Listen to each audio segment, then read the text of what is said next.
வணக்கம் மக்களே. வருகிற 28 ஏப்ரல் 28 லிங்கத்துக்கு வந்து திருப்பணி வந்து நடைபெறுது. எந்த ஊரில் அப்படின்னு பார்த்தீங்கன்னா விருதுநகர் மாவட்டம் சென்னல்குடி அப்படின்ற கிராமத்தில் வச்சு நடைபெறுது. காலை ஒரு 10லேருந்து 12 மணிக்குள்ள லிங்கம் வந்து அந்த பீடத்து மேலே அமர்த்துற அந்த பணி நடைபெறுது.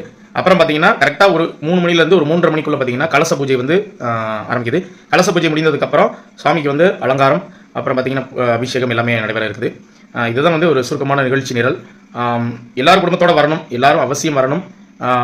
அதே மாதிரி நிறைய பேர் வந்து நாங்கள் திருப்பணி பண்ணணும் அப்படின்னு ரொம்ப ஆசைப்படுறீங்க, கமெண்ட் வந்து சொல்கிறீங்க. நீங்கள் வரணும். இந்த கிராமத்துக்கு எப்படி வரணும் அப்படின்னு பார்த்தா விருதுநகருக்கு வாங்க. விருதுநகர்லேருந்து அருப்புக்கோட்டை பாதைக்கு வரணும். அருப்புக்கோட்டை பாதையில் பாலவனத்தம் அப்படின்ற ஊர் இருக்கும். இந்த பாலவனத்தம் ஊரில் இருந்து சென்னல்குடி போகிற பாதை எப்படின்னு கேட்டிங்கனாலே சொல்லிடுவாங்க.